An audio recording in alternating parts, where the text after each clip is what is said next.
If everything changed tonight, not tomorrow, not next week, but tonight, while you're watching this, would you actually be ready? No warning, no time to prepare, no second chance. Just a moment where everything shifts. Most people think they know what they would do. They imagine calling family, grabbing supplies, securing their home, trying to survive. But what if everything you've been told about surviving is wrong? What if the instinct to stay, to prepare, to hold on is the very thing that puts you in danger?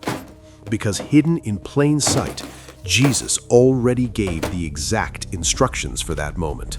Not symbolic, not poetic, practical, direct, urgent, and almost no one is paying attention to it.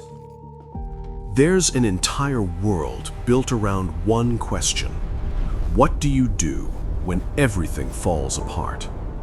People spend years preparing for disaster, stockpiling food, building shelters, planning escape routes, training for survival. It's a global obsession, a multi-billion-dollar mindset built on one idea. Stay ready, stay armed, stay in control. But there's a problem. Every one of those plans assumes the same thing, that when the moment comes, you stay. You gather what you need, you protect what you built, you hold your ground. But when Jesus spoke about the most critical moment in human history, he said something completely different, something that goes against instinct, against logic, against everything we've been taught. He didn't say prepare, he didn't say gather, he didn't say defend. He said run, and not slowly, not carefully, immediately, without hesitation, without looking back. Because in one of the most intense passages in Scripture, Jesus stops describing the future and starts giving instructions, clear instructions, for a moment so critical that even a few seconds could determine everything. Most people read prophecy and stop there. They read about wars, signs, chaos, and think the message is only about what will happen. But something shifts right in the middle of it. If you look closely, Jesus changes direction. He stops describing events and starts giving instructions. Not general advice, not symbolic language, instructions, clear, direct, immediate. And they are found in Matthew chapter 24. When you read it slowly, you begin to realize something unsettling. This isn't a warning for someday, it's a response for a specific moment, a trigger point, a signal. When you see, not if, when you see the abomination of desolation, spoken of by the prophet Daniel, standing in the holy place, then, and this is where everything changes, let those who are in Judea flee to the mountains. Flee. Not prepare, not organize, not gather your things. Flee. And then the instruction becomes even more intense. Let the one who is on the housetop not go down to take what is in his house.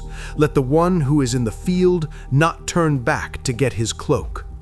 Read that again, slowly. Let it sink in. Don't go back inside.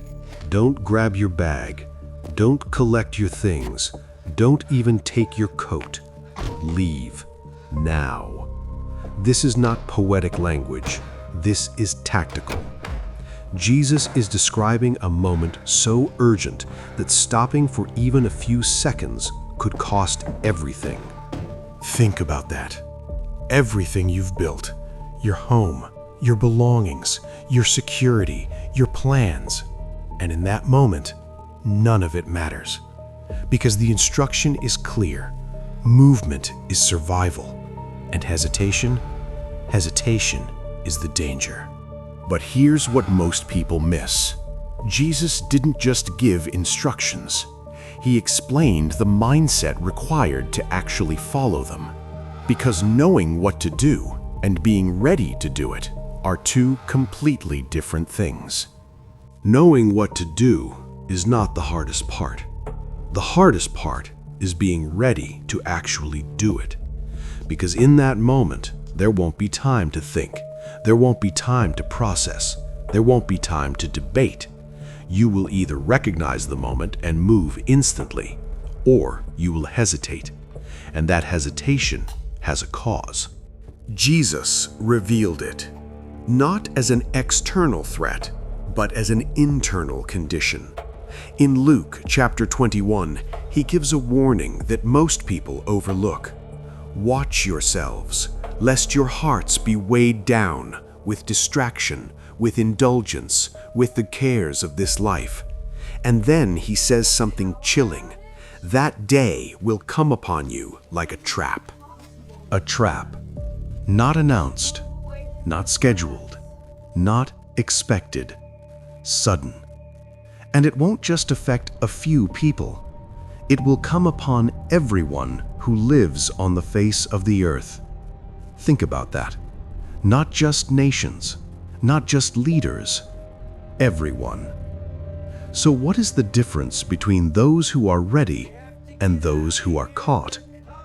Jesus answers it in one sentence. Stay awake. Stay awake, not physically, spiritually, because the real danger is not what's happening in the world, it's what's happening inside you while the world is distracting you. People assume the end will be obvious, loud, impossible to ignore. But Jesus warns, the first failure is quiet. It happens slowly, almost invisibly. Hearts become heavy, attention drifts, conviction fades. Prayer becomes occasional, then rare, then non-existent. The word becomes background noise, then optional, then forgotten. And without realizing it, a person who once was alert becomes spiritually asleep. That's the trap. Not chaos, not war, not collapse. Sleep. Because when the moment comes, only those who are awake will recognize it. And Jesus gives the key to staying awake. Pray at all times. Not as a ritual, not as a routine, but as connection. Because prayer keeps you aligned. It keeps you sensitive. It keeps you able to recognize His voice without hesitation. And in that moment, recognition is everything. But there's something even deeper, something that explains why so many people know the truth and still aren't ready. It's not ignorance, it's not confusion, it's something much more subtle and much more dangerous. Most people think the greatest danger is what's coming, but that's not what Jesus warned about. The real danger is what keeps you from being ready, and it has a name: comfort. Not extreme sin, not open rebellion, not obvious darkness. Comfort. Because comfort doesn't alarm you. It doesn't feel dangerous. It feels normal. Life is going well. Things are stable. Nothing seems urgent, so you delay. You tell yourself, I'll get serious later.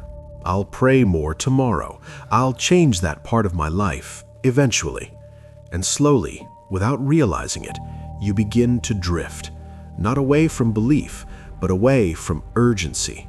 And that is where the danger lives. Because Scripture is clear about this, not just about what you do, but about what you don't do. There is a warning that cuts deeper than most people expect. If you know what is right, and you don't do it, that matters. It's not neutral. It's not harmless. It's a missed moment. And missed moments become a pattern, and patterns become a life. There's also something else people don't like to think about. Time. We assume we have it. We plan around it. We depend on it. But the truth is, time is not guaranteed. Life moves quietly, and then suddenly it's gone, like a mist, here and then not. And yet, most people live as if they have endless opportunities to get closer to God, to change, to act, to respond. But the moment Jesus described doesn't wait. It doesn't slow down so you can catch up. It arrives, and in that moment, you won't rise to the level of your intentions. You will fall to the level of your preparation. Think about it. A soldier doesn't train during battle. A firefighter doesn't learn during the fire. A paramedic doesn't prepare during the emergency. They train before, so that when the moment comes, they don't think, they respond. That's exactly what Jesus is calling for. Readiness is not a last-minute decision. It's a condition you build in the quiet, in the normal days, in the moments no one sees. Because when everything shifts, you won't have time to become ready. You will either already be ready, or you won't. So, the real question becomes, what does being ready actually look like? Not in theory, not in words, but in real life.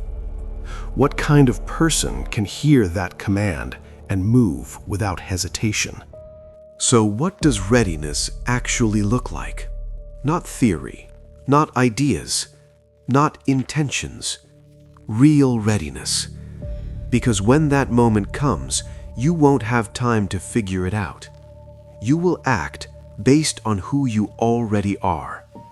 And Scripture makes it clear there are patterns that define a person who is ready. Not perfection, but alignment. The first is your relationship with God. It cannot be something from the past. It has to be present. Not, I believed once. Not, I had a moment years ago. Now, are you walking with Him today? Because in a moment of urgency, you won't have time to reconnect. You will need to already recognize His voice, and that only happens through consistency, through prayer. Not as a ritual, but as communication, a real, ongoing connection. Because prayer keeps you aware, it keeps you sensitive, it keeps you anchored, and without it, everything else starts to fade. The second is that belief must become action, because belief alone does not prepare you. Even knowledge does not prepare you. There are people who know Scripture and still aren't ready. Because readiness is not information. It's transformation. It changes how you live, how you treat people, how you spend your time, what you prioritize. It shapes your daily decisions, not just your thoughts. Because real faith moves. It responds. It doesn't wait for the perfect moment. It doesn't delay obedience. It acts, even when it's uncomfortable. The third is something many people misunderstand. Grace. Grace is real. God knows your weakness, your struggles, your failures. But grace is not permission to stay the same. It is what allows you to get back up and keep moving forward. It is strength, not escape. Because the person who is ready is not someone who never falls. It is someone who refuses to stay down, who returns, who realigns, who keeps walking, even when it's hard. And all of this connects directly to why Jesus gave such urgent instructions, because what He was pointing to was not random. It was a specific moment in prophecy, a turning point, a moment when everything shifts, and when that moment comes, everything becomes clear very quickly. But to truly understand the urgency, you need to understand what triggers it. Because Jesus wasn't speaking generally. He was pointing to a precise moment in time, one that changes everything. Jesus was not speaking in general terms. He was pointing to a specific moment, a trigger, a line in time that divides everything. To understand it, you have to go back to the book of Daniel, because long before Jesus spoke those words, the timeline had already been revealed. Daniel describes a final period, a sequence of events that leads into what Scripture calls the Great Tribulation. A time unlike anything the world has ever seen. But here's what most people don't realize. That period has a midpoint, and it is at that midpoint that everything changes. Jesus refers to it directly, the abomination of desolation, a moment so significant that it becomes the signal, the exact moment when his instructions activate. That's when he says, run, not before, not later, at that moment.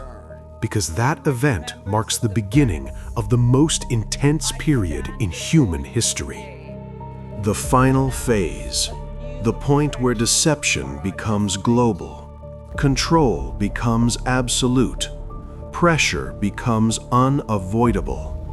And from that moment on, there is no normal, no stability, no safe middle ground, only two paths: alignment or compromise. And this pattern is not new. Throughout Scripture, God has always done the same thing. He warns before judgment. He gives direction before destruction. He did it with Noah. Before the flood came, the ark was already prepared. He did it with Lot. Before fire fell on the city, the instruction was clear: leave, don't look back. He did it again through the prophets, and now through Jesus.